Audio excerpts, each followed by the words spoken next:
Parshas Kedoshim, Shishi starts off with the special lav.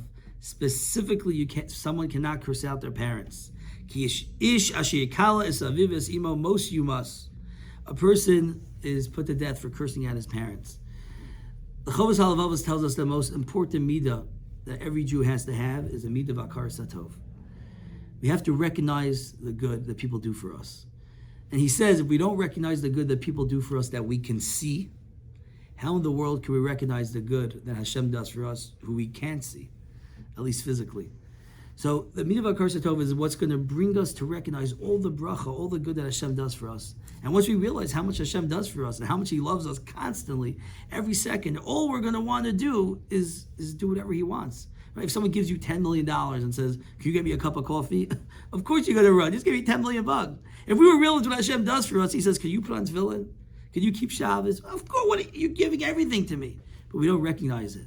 We have to start off, the number one akar satov is recognizing what our parents do for us. Everything we have is from them. If a person curses out their parents, Rahman al-Islam, that shows that he has no connection and no understanding to what his parents do for him. And we have to be mechazik ourselves in this mitzvah of kibbud av v'em.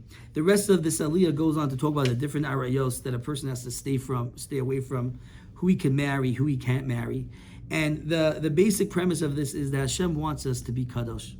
Like we said, this is Parshat Kedoshim.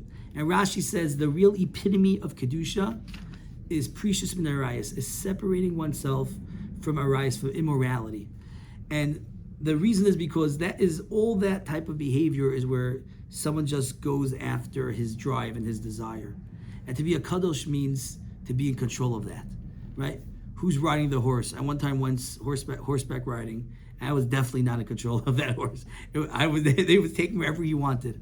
Are we in control of our body, or is our body in control of us?